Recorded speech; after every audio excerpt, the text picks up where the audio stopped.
Hello boys and girls, how are you? This is JC once again with another yo-yo review, and today, looking at the box, just look at this beautiful box. You probably know what company it is, right?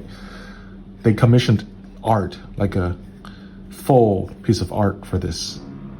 Man, this is the RSO / FPM, which is their manufacturer, the RSO Droid yo-yo. And once again, with RSO, I can never replicate the unboxing experience because I just can't fit everything into the box. It comes with so much stuff. Well, let's take a look. Let's open the Delrin machined capsule. It comes with a number card, which I believe is the serial number of the yo-yo, number 22. Comes with a string that doesn't really match the yo-yo. Comes with a pin. Yeah, they designed a whole set of accessories just for one yo-yo. Just impressive. And a cloth to keep the yo-yo shiny and clean. Again, if the RSO is basically, their unboxing experience is second to none. Yeah, they make the best packaging and the best accessories, basically. And let's look at the yo-yo. The yo-yo is $500. So let's get that out of the way, $500. So that kind of justifies the packaging. But not every company charging $500 for their yo-yos would go this far, right, with their packaging. So I think it's a good start. It's a good start, but at $500, it would need to deliver a lot of things. Well, first, let's take a look at the design. The design, RSO, they really write down their entire design process. Like, you can find it on their website. They have an entire page, an article dedicated to this yo-yo, and yeah, it's basically the main idea of this yo-yo is to make something that hasn't been done before, which is side effects with titanium and steel. So I guess that's tri-metal because side effects are aluminum, right? Yeah, which is a ridiculously difficult concept to machine, I imagine. And seems like they pulled it off. And just looking at the build quality of this, I think it's beautiful. Now I think it's like a special edition, a new edition, I'm not sure. They come with differently colored rims, but this one is like a rainbow rim, and the titanium body is a perfect fit. You cannot feel any gaps here, and the rim wraps around the body like this, I guess, to maximize the rim weight. And wow, and they chose blue for the side effects, and I think this might be a special side effect. I'm not sure if One Drop makes these for other yo-yos, but it looks really nice on the body, and simple, elegant engraving, because it has so many elements packed onto one yo-yo. It's really easy to make it too crowded, too messy, but in my opinion, this looks fine. It looks great even. Yeah, it's a really beautiful yo-yo. And looking at the profile, you can see that it's a bit of an extreme, like low wall or wall-less design, right? I know a lot of yo-yos nowadays have this, but with the Droid, it's even more extreme, right? There's almost like a tiny little platform here, just to keep the walls of the yo-yo away from the gap. And the shape is fairly, even old school, I'd say, because if you compare it to a more modern yo-yo, like let's show the Edge 2020, you can see that it is not a very wide shape, right? I think this is like on par with a shutter, once again. Yeah, let's get the shutter. Here you go. Yeah, you can see that. Basically, this you see it's even a bit narrower than the shutter, and a bit taller, just a bit taller. Which nowadays, by our standard nowadays, is a pretty tall, pretty slim yo-yo. I know it's strange, but.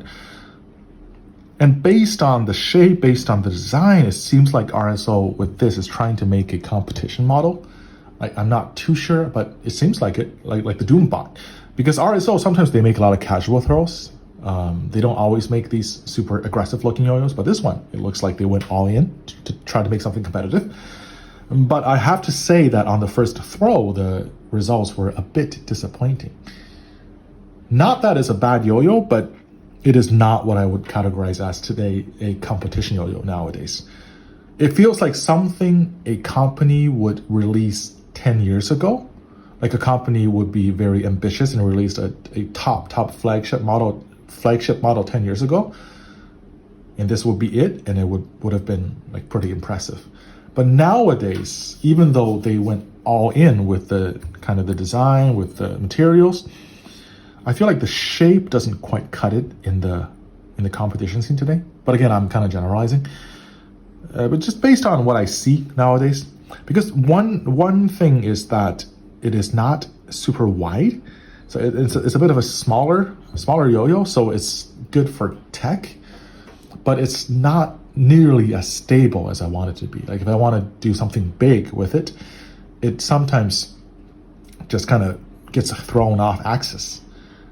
Unlike a lot of the wider yo-yos nowadays, they're just unmoved no matter how aggressive I'm with my tricks. But with this, I have to be careful to keep it aligned properly during tricks. So that's something that I'm not used to with competition yo-yo nowadays. And another issue with the Droid is that for some reason the gap feels a bit snaggy, even though they went with this really high wall design. And for that, I had to make sure it's the yo-yo. So I swapped the pads. So I swapped these are the third set of pads I've tried. I've swapped the strings. I've swapped the bearings, and no, it fixes a little bit maybe, but there's still a little bit of snagginess that just won't go away with this yo-yo. So combining the kind of lack of width and stability and snagginess, I feel like this is something that kind of falls short in terms of a competition yo-yo. Again, this might not be their intention. I cannot say for sure that this is meant to be a competition yo-yo, but if it's what you're expecting, the Droid is not quite that. 10 years ago, maybe, but nowadays, I don't think you can quite cut it. Sure, and again, I'm probably being a bit too negative because once again, it's a great yo-yo. It's just that, even if it's just a little bit short of being competitive, being what's competitive in my mind, I have to address it. Yeah, because nowadays it's so competitive, right? The yo-yo scene, and you get these crazy super performing yo-yos for like less than $50. And meanwhile, with a $500 yo-yo, it might not be that. So I just want to make sure everyone's clear on that. But aside from the issues I mentioned, the Droid plays reasonably well. Once again, I keep feeling like this is a yo-yo from 10 years ago, even though it's made in 2021. But yeah, it plays like a yo-yo from not this decade. Yeah, plays like a yo-yo from a while ago. And if you just kind of change your mindset, change your expectations, you expect something to be fun, to be a little bit different, to be almost old school. And the Droid is a really, really fun yo-yo. Yeah. So for 500, you really need to know what you're getting into. It's a beautifully crafted yo-yo with beautiful accessories. It's a really, really cool design. And you can even swap out these side effects for different side effects. Yeah. So it's something really new and cool. But a competitive yo-yo, I think this is not. So is it worth 500? And once again, when the price gets that high, I'm not really one to tell you. You can probably decide for yourself. But personally, I would get it just because it's so cool. Because why do you need 100 competitive yo-yos, right? You need a few yo-yos that are just unique, interesting, and this is definitely that. All right. Sorry, I think I've rambled a bit, but thank you. That's all. Take care.